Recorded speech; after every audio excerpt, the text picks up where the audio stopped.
Good morning, everyone. Morning. Good Yes. morning. Good morning. Rob is running 5 minutes late, so he'll be here shortly.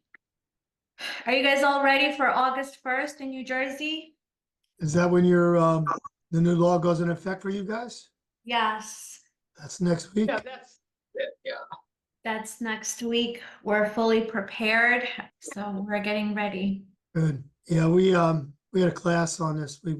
My class on Tuesday, we went over a lot of the forms. So the forms have not been released for us yet. We're hoping by July 30th. They're not giving us much time, but I'm sure, I know certain MLSs won't probably have, because by the NAR settlement, we have to have it by the 17th. So they were not ready to have these released by end of the month. So hopefully, they'll start preparing them. Yeah, yeah, get used to them, read them, and understand them, because there was still some confusion in my class yesterday about a certain thing about the buyer's agreement and what the seller or the listing agent gives to the buyer's broker. So it's really up to us as listing agents, if you're a listing agent, is to explain to your sellers that, we need the outside help and get at least the 2.5, not 3. So this way it's less confusing to the buyer's broker, and at least the buyer doesn't have to pay that commission to the buyer's broker. So if you can do that, that's probably the best scenario. Yeah, there was a lot of changes, which we expected, the buyer agency agreement was still being revised. But the good news for New Jersey is that they are coming out with a shorter version, because the original one was 5 pages, and it's not going to be 1 page, but it's definitely going to be shorter. Yeah, ours are 2 pages. Yeah, And they so just came out with another one yesterday. It's a pre-touring agreement, just a 1-page agreement. So I don't know if you could use it for one showing or use it for an open house. is it from Zillow? No, this is from NAR. I got it from NAR. Yeah, so they were suggesting for us to not use the Zillow Tour agreement, but to use the buyer agency agreement and then just do it for one property. If that's where you feel like you want to take the chance, if you have a buyer that you're meeting for the first time, make it very easy. Do one showing buyer agency agreement. I haven't seen the 2 page. I don't know if it's going to be 2 pages, 3 pages, but I'm hoping that it's going to be shorter and our agents will be able to use it. Yeah, ours are 2 pages. And we were talking about on my Tuesday's class, we were talking about the retainer fee. Just give me 1 second. Let me just mute everybody really quick. I hear background noise. All right, go ahead. You can unmute yourself. Yeah, in my Tuesday's class, we were talking about the retainer fee, how vital that is to get, because if you can get at least $2,000 in a retainer fee, this will probably keep your buyer loyal to you because they have an investment in the buyer's broker. It's the main thing is that you really need to get face to face with the buyer prior to you showing any properties, so that you can go over the agreement with them. What I suggested in yesterday's class that I gave was if you have a Just give me 1 showing- second. I'm sorry, Ron. Let me just Sure, mute okay. everybody again. If everyone can please mute yourselves, that would be great. Okay, go ahead. Yeah. So we were talking about the retainer fee yesterday, and then we were also talking about there was a conflict in the buyers paying you 2.5%, the seller offers 3. You get Sorry. you get whatever commission or compensation you get on the buyer's broker agreement.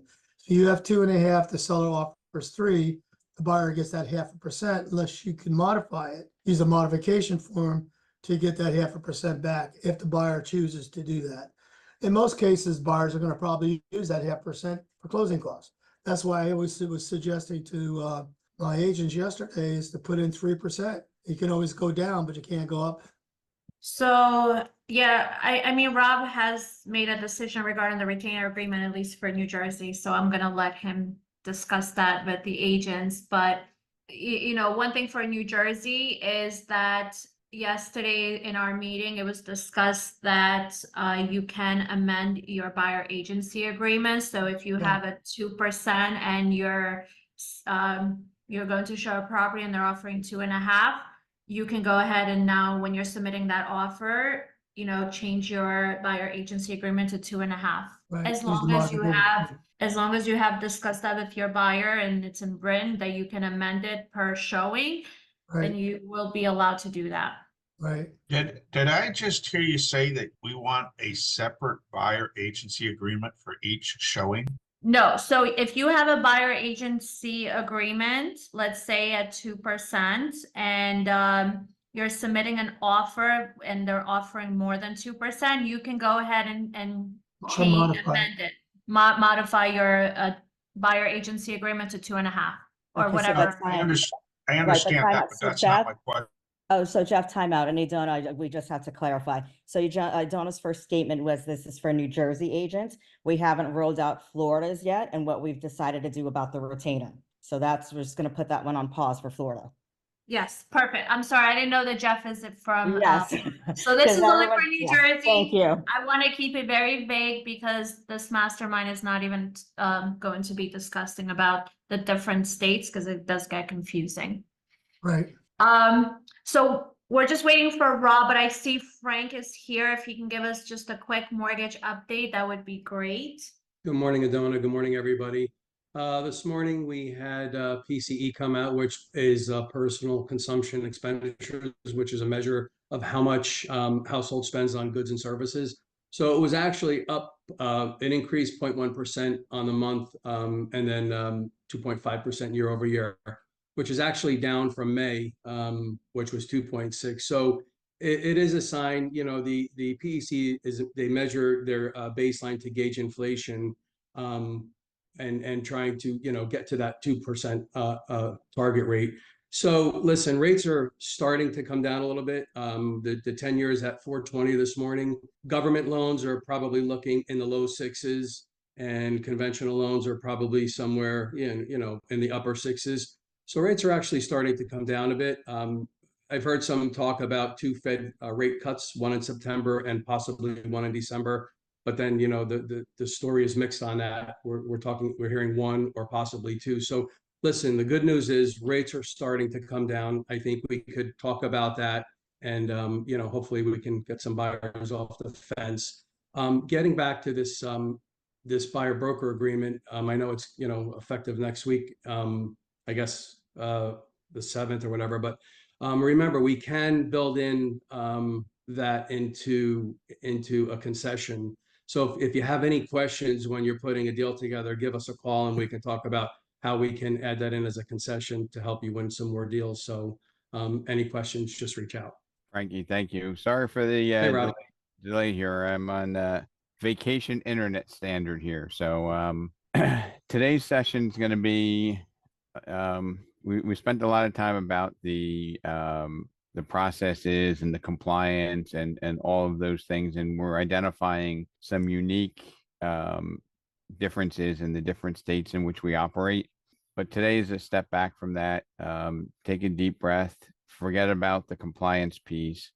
We're going to start to talk about what the what's the differentiator, what makes us different. Why would somebody willfully choose to compensate us to represent them in the buying as a buyer's rep?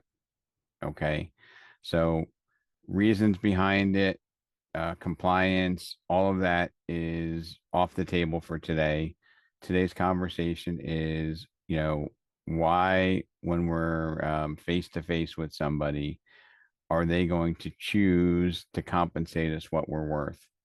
Okay. And when we have this mindset, it takes away the opportunity for somebody uninvolved in the relationship between the agent and the buyer determining what our compensation is.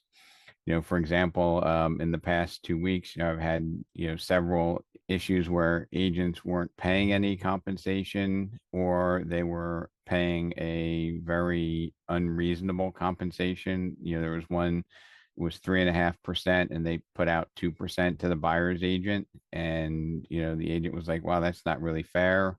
But you didn't have a seat at that table, right? You weren't part of that negotiation. What are you going to get paid to represent a buyer? So if we're talking about the uncoupling of the transaction and the process now being controlled by 3 contracts, and I think if you think about it this way, it will take a lot of the distractions away.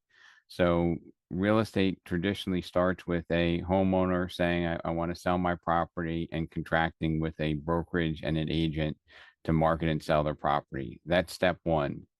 Step 2, as we've known it for many, many years, was second contract is the buyer and the seller coming together, and the agent representing the buyer was left to accept whatever the listing brokerage or the seller was offering out as cooperative compensation. Okay. Now, what we're doing is we're uncoupling it. We're adding a third relationship that happens before, a third contractual relationship that happens before the buyer and the seller contract, which is buyer's agent and buyer enter into a definitive agreement on how much we're going to get paid if we're successful in helping them procure their new property. Does that make sense? Okay. So once we take all the noise out of it, I personally am bullish that many agents will have their best year ever, and more buyers agents will get paid fairly what they're worth if they can communicate and demonstrate their value proposition versus others. And in this industry, we have a tendency to focus on the ones that didn't work. Okay. So in other words, if there's somebody who says, hey, I bought and sold 11 houses. Yeah, I only want to work with somebody that's going to charge me 1%.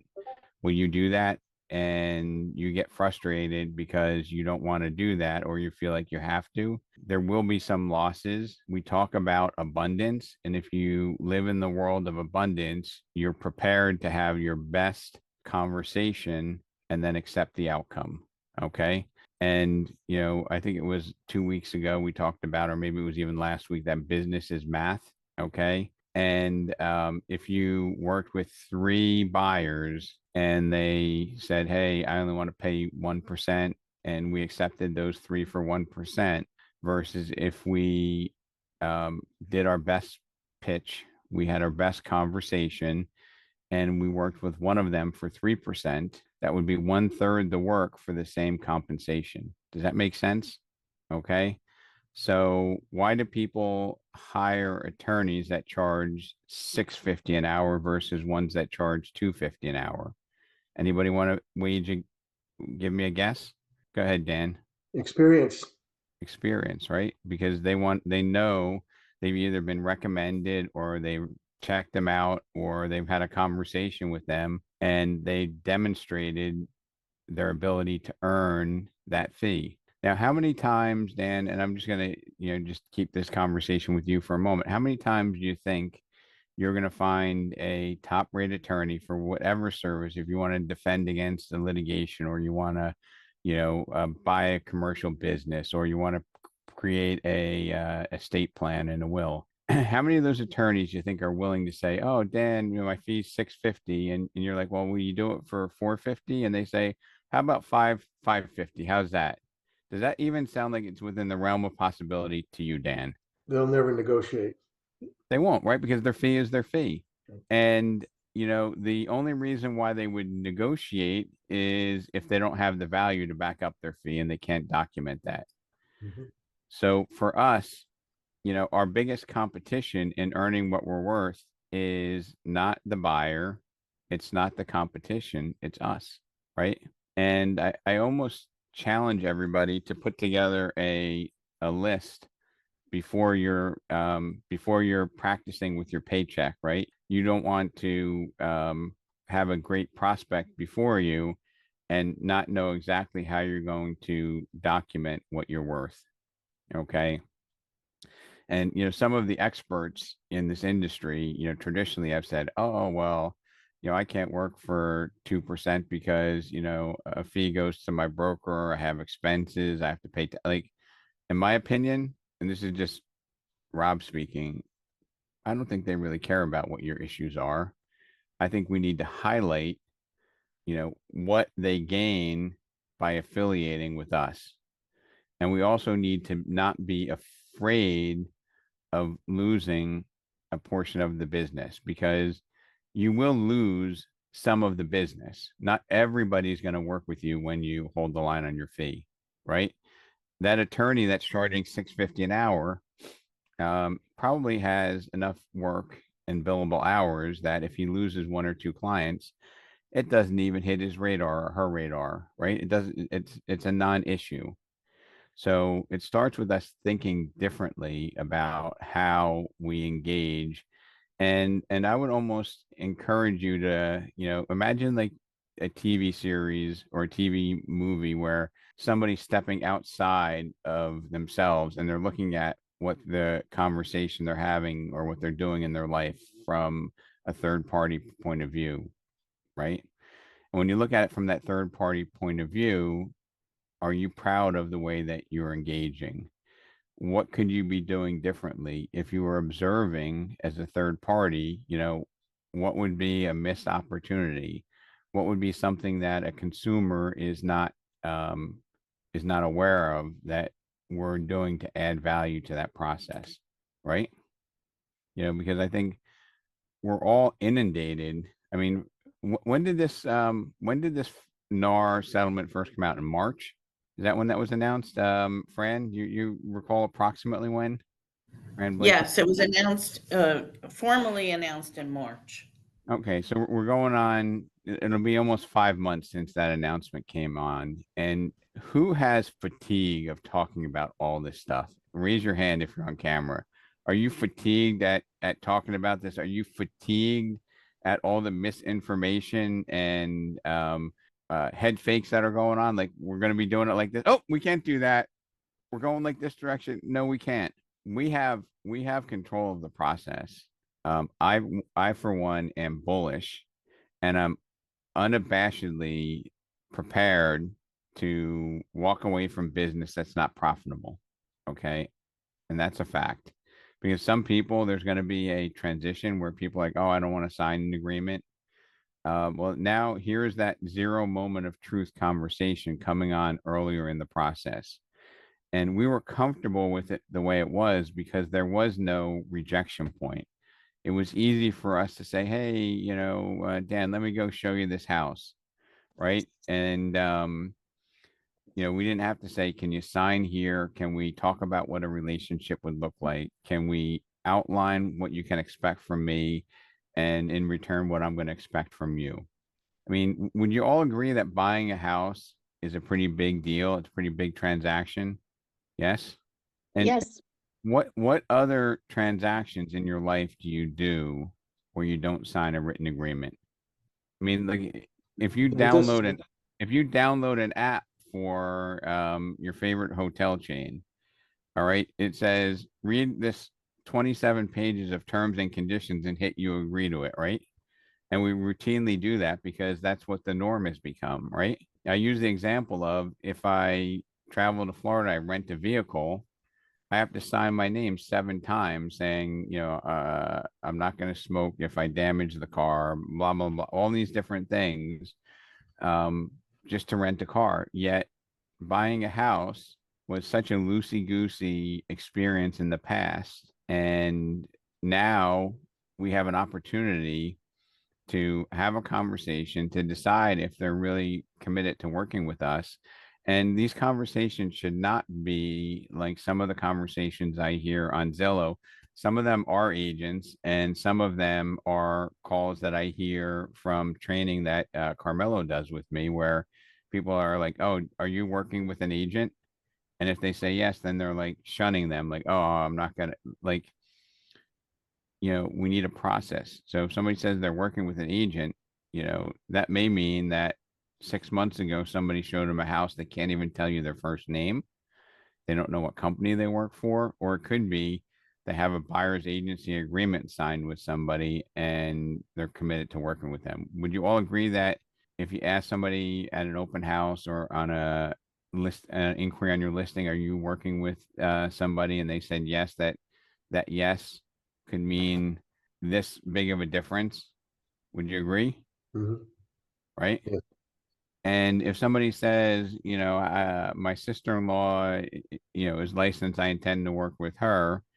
I think bashing the sister-in-law is probably not the best process, but figuring out whether or not there's an opportunity there that works for you.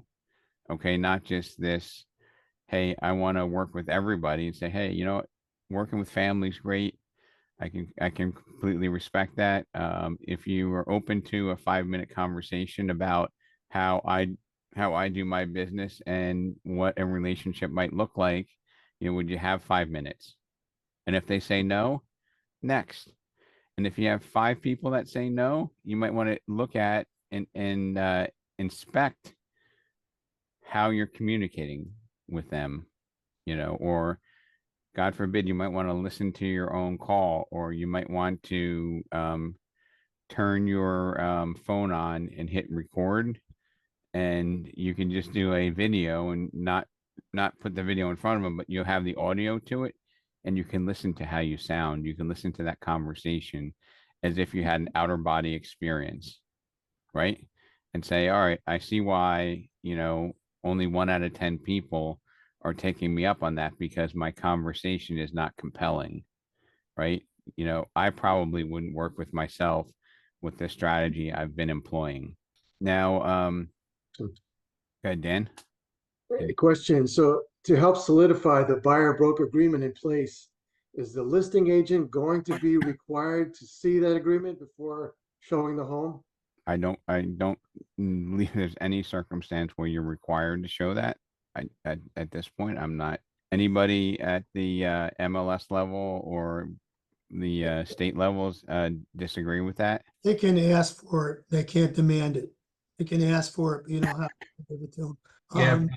Yeah. Because Sorry. let's face it, there's still going to be agents out there showing homes without that signed agreement. Yeah, there will be. Yeah, And Rob, Barry Goodman said no yesterday on the NJER. Yeah, you don't have to disclose that. That's my belief. Now, what's going to happen now is there's a lot more freedom in decision-making processes, right? So a selling agent might say, hey, can you show me your buyer's agency agreement? And you'd say, hey, that's confidential. My client decides not to do that, but here's my offer, right? And one of the MLSs in the 3 states that we operate on is actually now putting a field in where it says this submit offers, the seller will consider offers with concessions or will not consider offers with concessions, right? And I looked at that and I said to myself, you know what, if the seller says I am not considering concessions and my buyer needs a concession, I'm still submitting that offer. And I'm going to try to have a conversation, and I might record a bomb video or a video that I can send with it to explain why it's in the seller's best interest to entertain my offer. And I'm going to educate my buyer that this might be, don't look at it as we're going to exclude this property. Let's look at it as many people are going to exclude this property, so we might be able to get a better value on this. And that's the reason why we want to do that. Hang on 1 second. Rob, when you were saying earlier about having communication with your buyer, I was telling my agents in my classes this week is to have a buyer's guide and also have a list of services that you're going to provide for the buyer, and send the buyer's broker agreement, your buyer's guide, and your list of services to the buyer before you meet them at the property. So if you're going on a showing tomorrow, get their email address, send them the documents. And I suggest that the agents fill out their buyer's broker agreement prior to, so they understand the terms and they understand what you're charging. And then they can review it when you do meet them prior to your appointment. You can negotiate or you can amend anything on the buyer's broker's agreement. Rob, can I ask a quick question? Absolutely. So, with dealing with some first time buyer owners, 2 of them have asked me this and I just remember that the question last month. They asked me, how can we know if I pay a commission after the lawsuit is done, how do we know that the buyer is not paying themselves a commission as well? Like they basically double dipping. So I didn't know how to exactly respond to that. I'm just curious about that. So my response to that would be, the way that the transaction is working now is going to be, instead of 2 contracts like we've traditionally done for decades, now there will be 3 contracts governing the transaction.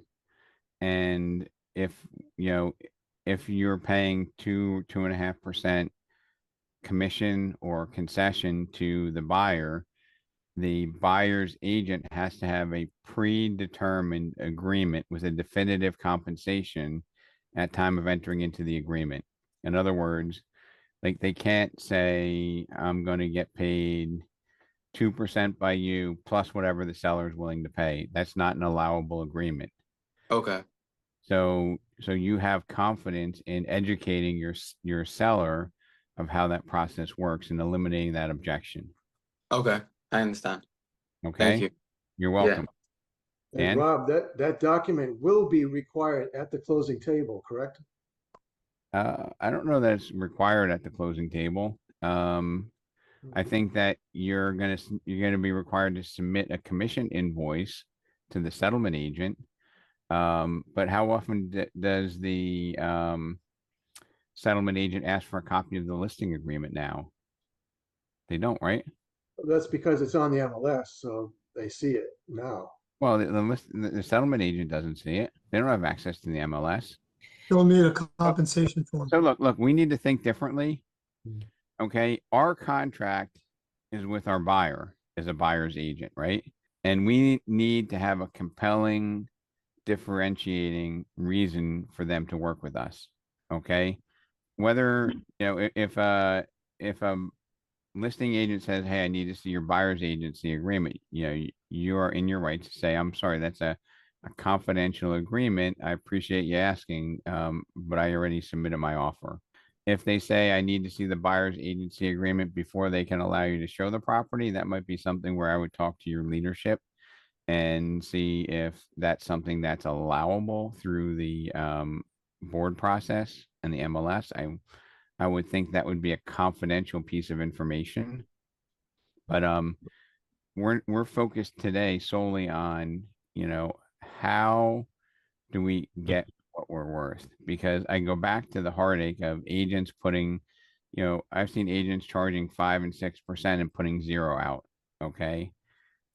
You need to be, when you have your buyer's agency agreement saying that I'm getting paid 3% and you submit that to with your offer, some sellers might say, hey, Mr. EXP Weicker, Coldwell Banker, Keller Williams, why are you charging me 6 and now I have to pay 3 more, right?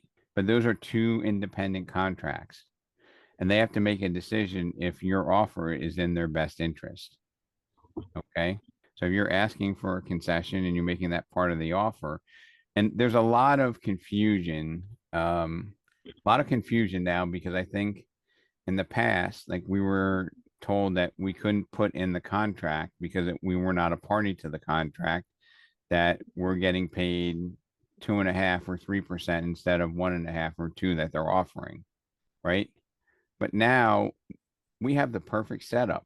Okay, this is the biggest head fake out there because a written buyer agency agreement is a godsend.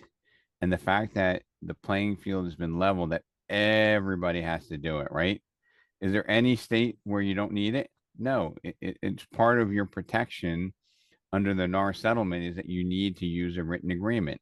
The Department of Justice is saying you need to use a written agreement. Many states are now forcing us to do agreements in the state law. Okay. So this is a really, really good thing. And if you're troubled by it, it's because you need to up your game and you need to, sit down, pen and paper, take an hour, 2 hours, 3 hours, 15 minutes a day for the next 2 weeks. Write down why you're worth whatever you're asking for. You know, what is your fee gonna be? You know, Jeff Bretzer, what are you gonna charge? I see you there. Have you thought about what your buyer representation fee is gonna be? Yeah, I've thought about it over the period of the last, couple months while we talked about this. I was thinking I was gonna be somewhere around 2.5%, but I think now I'm kind of leaning towards doing 3%. Mainly because you could be leaving Money on the table? money on the table if the seller is offering 3%. Yep. And it remains to be seen whether you know, if you have an offer where somebody's offering 3%, you got a great relationship with them, right? You might be able to say, hey, you know what, let's amend this contract, right? You can't have it be variable, but you can amend the contract to say, hey, you know, my fee is now 3%, right? When you make that offer, I do believe that's going to be allowable. I'm not 100% sure that that's not going to be something that gets shot down, or maybe you can say, hey, my fee is 3%, and if you need to negotiate to make a deal happen, you know, I've seen many of us for very good and bona fide, correct business decisions have made concessions, right? Yeah, has anybody ever kicked in, you know, $500 because there was damage that, you know, the two agents needed to make a contribution to bring the sides together, and it was everyone's bet that, right? You know, if before the closing, you know, somebody's short or somebody needs, hey, you know, we're $1,000 apart, rather than blow this up, you know, Ron Piccolo and Rob Lazar are going to contribute $500, because if we don't do this, then we have to at best start back at zero, and we may never even put the deal together again. So that's a business decision that we're going to be making, and these things are all still applicable today as they were yesterday and on August 17th and beyond. You know, go ahead, Jeff. question, Ron.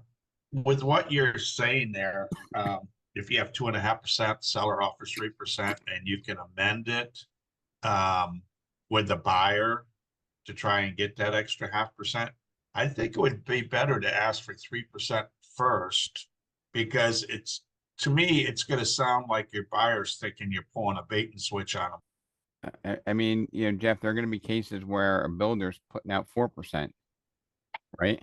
And You don't need to amend your buyer's broker agreement by modification. Well, So in new construction, I've seen them where they offer a full 6% sometimes. Yep. So these are business terms that we're going to see how they roll out in the standard of practice. I know, Fran, did you have a comment to make? Said Paul Texiera has his hand up. I don't know if he has a question. Paul, did you No, have I don't have a question. I don't have a question. All right. Hey, Rob, it's Charles. I have a question. Kind of goes back to what Jeff was saying. If the seller's agreement's 3% and your buyer's agreement's at 2.5%, and the difference is by default going back to the buyer, and you ask the buyer to, rather than take that 0.5%, give it to me as the buyer's agent, that would seem a little awkward. I don't know if you have scripts for that. Can you repeat that again, Charles? I just want to. Sure. So if the seller's giving out 3%, right? Right. Per the listing agreement, and my buyer's agreement said, say 2.5% or even 2%, right? And I go back to my buyer and say, listen, the seller's offering the buyer's agent 3%. My buyer's agreement's at 2%. I'd like us to mutually agree on an amendment so I can get the 3%.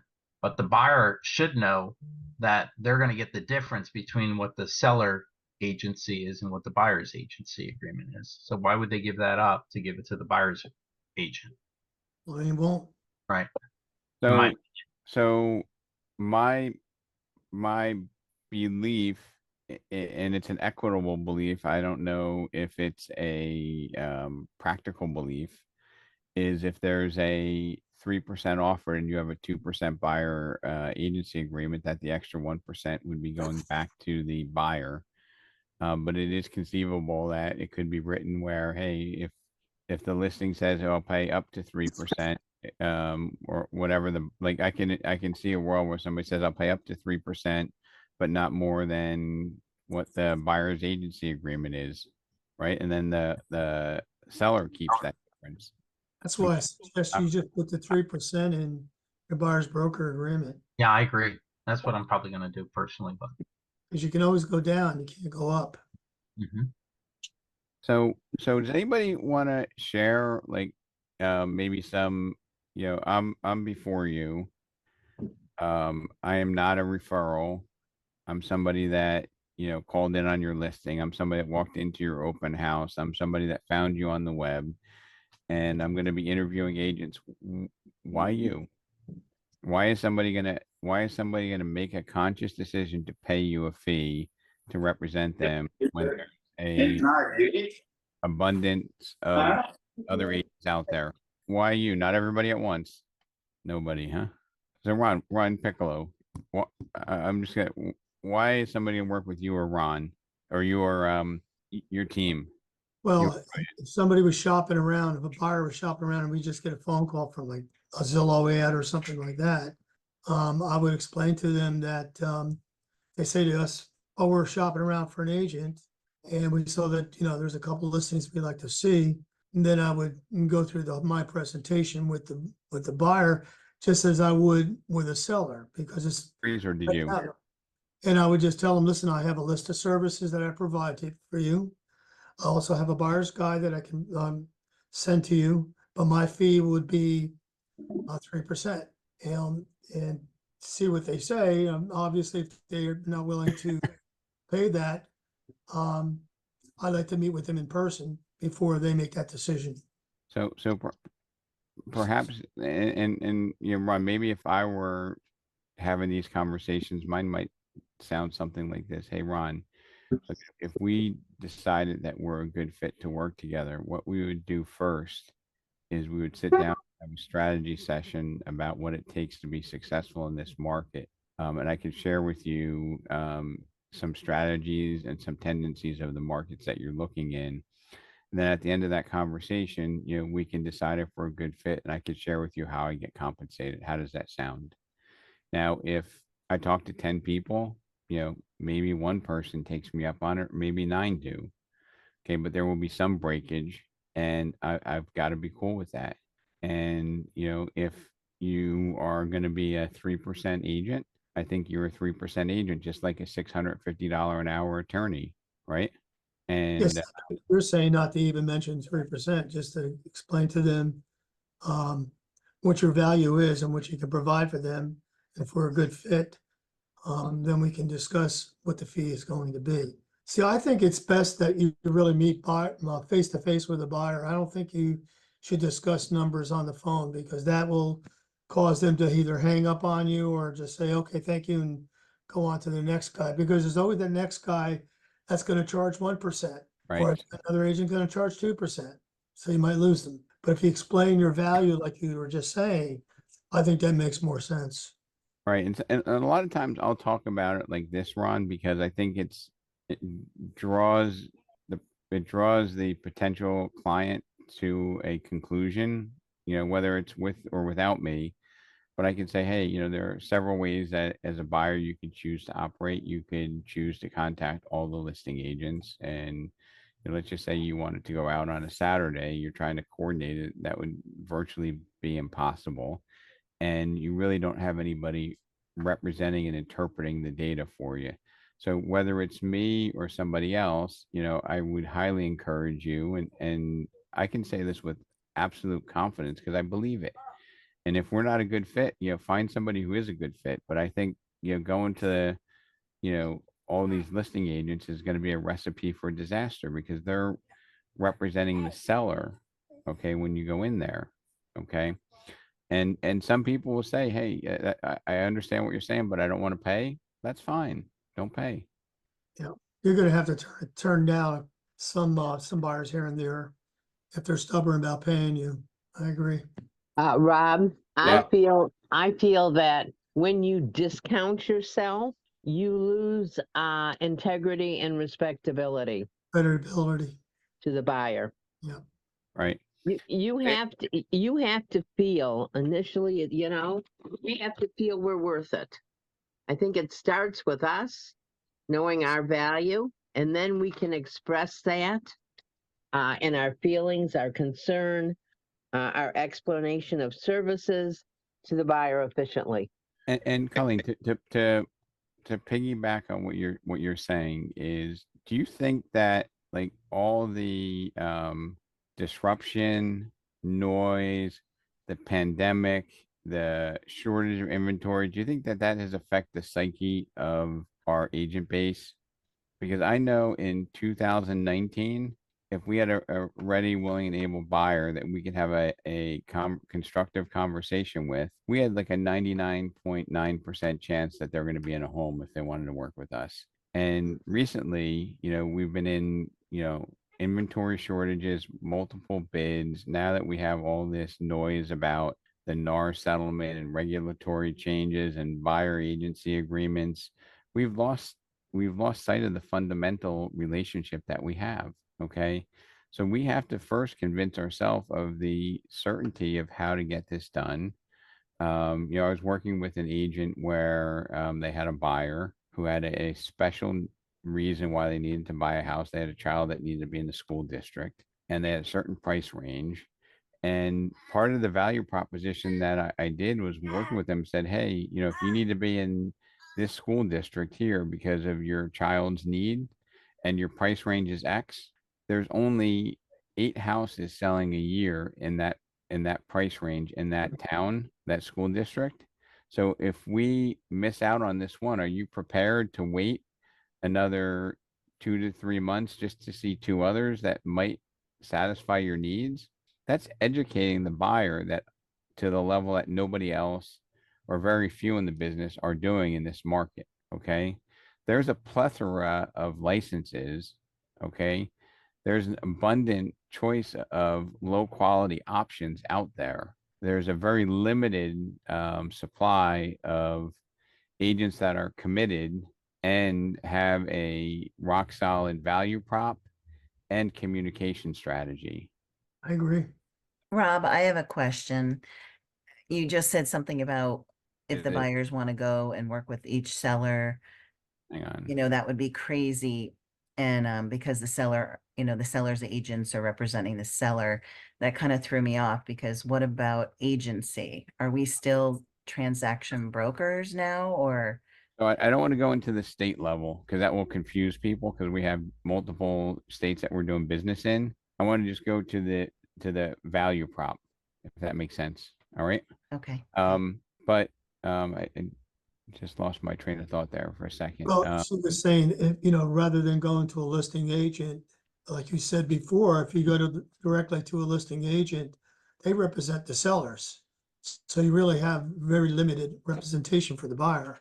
That's why it's good to have a separate agent to represent you individually so that you can be covered on your transaction. Looking out for their interest. Right. But my answer to that would be we're transaction brokers here in South Florida.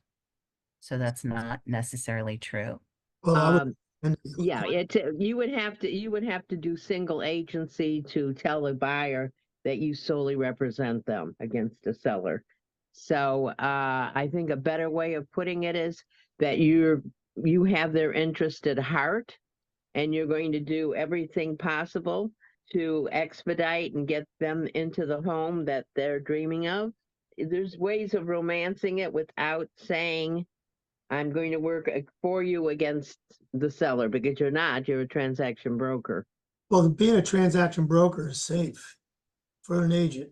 If you're a single agent, you're treading in light waters, because what's going to happen is if you make a mistake and they hear about it, you're up for a lawsuit. So I prefer working as a transaction broker. What Colleen was saying is that you work as a single agent, you're just representing that buyer, no one else. And you have to really be very, very careful what you do and what you say. So we're not used to this. This is something that we're going to have to all get used to. Because we're used to the old traditional ways. We know where our compensation is. We know what the transaction brokers are, and it was simple. But now it's going to be very, very difficult. And there's going to be a lot of spotters out there. I was telling my agents the other day, be careful what you say, because if you say the wrong thing and you talk to a spotter, you're gonna be in violation, probably get fined. Yeah, well, that was my point, that you have to not seem like you're swaying or you're the advocate against the seller. Right. Your job is to get the transaction put together, satisfactory to all parties. Yeah, hey Colleen, this is Charles. I was on the 3-hour New Jersey broker call yesterday, NJAR, Yeah, and Barry Goldman spoke along with Jared and a few others. And basically, they're saying that we can be a buyer's agent, right? We can be a disclosed dual agent, as has been traditionally done, or we can be what they're calling now a designated agent. And we're going to have to use disclosures to the buyers to say there are these 3 types of agency with And buyers. Charlie, like this is going to be confusing people because it goes into this, because we have multiple states here. Look, Okay, I'm sorry. no, and I appreciate the contribution, but basically, at the end of the day, is if you you need to feel comfortable with the conversation that you have, and not just the skill set that you have, Absolutely. because there are many very skillful agents that can't convey their value prop and are Right. earning a fraction of what they're worth. Right. And that's both in terms of transactions that they close and compensation that they earn on those particular transactions. Agreed. So I would highly suggest that we start to write down, because when you write it down, it anchors it to your mind, why somebody wants to work with you and how are you going to communicate this to clients. Look, if I'm talking to somebody from Zillow, I might say, hey, there's new rules out there where we're required to have a written agreement on how we're going to work. The good news is I don't want you to be committed to me until we determine if we're a good fit to work together. But to be compliant, for this weekend, I will be your agent. And if after Saturday you don't like me, you can just send me a text message and you can be released if that's the way that you're running your buyer agency agreement, or you can run it just for the weekend and then say, look, at the end of the weekend, we'll sit down and we'll see if it makes sense for us to work together. And being a buyer's agent is not just, taking a call and showing them a house. If that's your value prop, you're going to be challenged. If your value is, hey, you know what, I'll look at some of the old expireds, I'll, make calls to agents that do business there to see if they have anything coming on. If you think back into your memory banks about a lot of the things that we've talked about here, we need to be able to communicate them. I know, I believe it was Robert Garver who, in his market, there's 3 or 4 agents that do a lot of the business. And when he had a buyer, he called those 3 or 4 agents that are doing the business and found something that was pre-market. Is coming on. I was going to be putting it as a coming soon this Saturday. And Robert's like, hey, before you do that, can I show my client? Boom, they made the deal happen. Okay. So we need to think outside the box. Okay. Because if we're in the box, then it just comes down to price. Okay. Okay. Advanced negotiation skills. Like what does your resume say about your ability to negotiate? And with your resume, would you hire yourself? Right. And I'm not a big fan of saying, hey, if I negotiate my commission, would you want to hire me to negotiate, for you? I think that's a little bit confrontational. That might work for some of us, but it's not my communication strategy. And I was saying about, politics, politics is about policy and messaging. Okay. And if you have integrity, which is often missing in politics on both or all sides, but if you had integrity and good policy, you probably wouldn't get elected unless you were able to communicate well.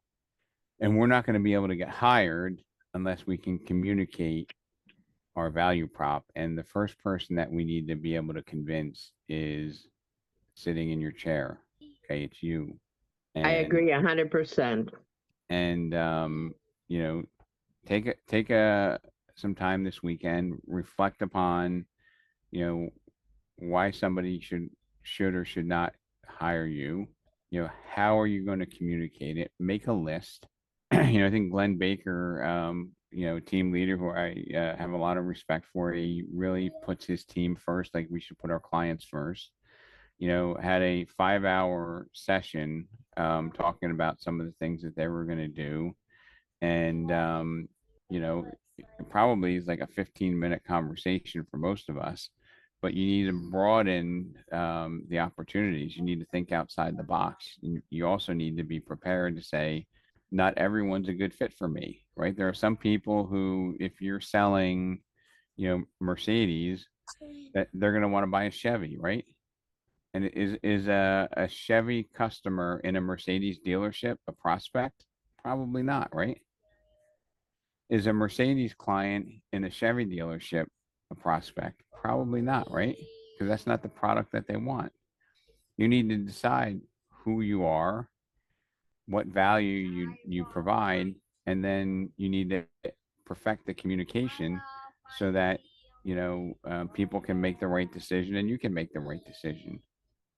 Okay, and when you have the abundance mindset, you're not going to try to take a Chevy buyer and sell them a Mercedes Benz, or vice versa, right? So my assignment, and I don't usually give out assignments, but my assignment is at this weekend to take 15 minutes when you have no pressure and start to write down why somebody should choose to pay you more for representation. What's the reason? And if there isn't a good reason, you have to figure that out first. Okay, and you need to have a belief that if you have somebody that's committed to buying a house, okay, we should be the vehicle, we should be the mechanism, we should be the resource that makes that certainty. Okay, because even if there should be 6 or 7 million homes sold based on the population and the demographics, and now there's only 4 million sold. You can say, hey, there's 3 million short, or you can say there's 4 million that are being sold. My clients are going to be part of that 4 million that transact, right? That's a mindset. Okay.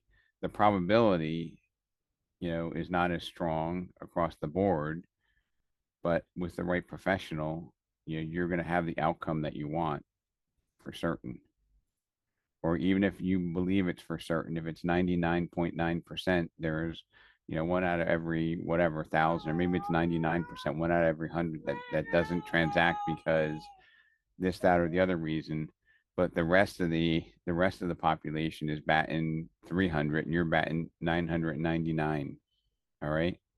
And as I wrap this up, the piece that I think that we should practice communicating is, somebody said, I don't want to sign a contract. Hey, you know what? Can I share with you some good news? The good news is that our industry is trending towards more transparency. And in the past, and we need to know this, and I know I'm saying this over and over again, but I want this to be second nature to you. In the past, a real estate transaction was governed by 2 contracts: the listing agent and the seller, and the buyer and the seller. Now, if we decide to work together, it's required that the transaction be governed by 3 documents. Okay, you need to decide what you expect from the person that represents you to find the home, to negotiate it, to give you professionals to make the outcome what you want, and what that fee is in advance, which I think is a good thing. And you can give examples of, hey, you know what? My kid went to, he went to a museum. I had to sign 3 disclosures. I rented a car. I had to do 9 waivers saying if I was taking the insurance, whatever it is, like everything that you do that seems trivial is documented in writing, right? You want to join the MLS, there's rules, right? You have to agree to them. So, if you're working with an ethical agent, they're going to require you to sign an agreement because it's the law. And, if you're signing an agreement, I want to just share with you what my value is, what my commitment to you is, and then we decide if we're a good fit to work together. Okay. So 15 minutes, find 2 times, Saturday, Sunday morning, you have your coffee, you have peace of mind, whatever you do, write down why somebody should be working with you, why they're not willing to, but they're anxious to sign an agreement with you because they're excited about the outcome that they're going to achieve through working with you. Yeah, so Rebecca, I know a lot of the local boards have like hundreds of reasons why they should work with you, but those reasons don't matter unless they're uniquely relevant to you, right? You can't say somebody else's words and have them be believed, can you? You have to own those words. It has to be uniquely you. So I am, I have no choice about what's going on, but B, I am excited to have something in writing. I'm excited. I'm up for the challenge to have these conversations and to communicate better than anyone else and to differentiate my value proposition against any competitor. And if I lose, I want to learn from that. And there's going to be some breakage or loss. That's going to be because it's not a good fit, right? No matter what you say, there are some people who are going to go and contact the listing agents because they believe they're going to get a better deal. And that's okay because we live in an abundance. Okay. If we're anchored to our value, we've perfected our communication strategy, we can talk to people about why this is good. This is a gift in disguise for most of us, because for most of us, this is, I can't believe it. There's no clarity. What's happening here? This form isn't updated yet. There's anxiety, but there's also opportunity. And I'm going to leave everybody with this. Do you know when the most, I'm going to say millionaires, but now it's probably billionaires. The most millionaires are created in times of turmoil, okay, in times of shifting markets. It's not made in times of abundance. Okay. So, back in the industrial era, you would think most people made all their money before the stock market crashed. But most people made the money during the Great Depression because they were leading the country out of the depression. Okay. This is your opportunity. And, a year from now, don't say, shucks, I wish I didn't blow that opportunity, because this was like the opportunity of my career for me to get ahead and separate myself from the rest of the competition. Okay. Embrace objections, learn from objections. Okay. We never grow until we stretch our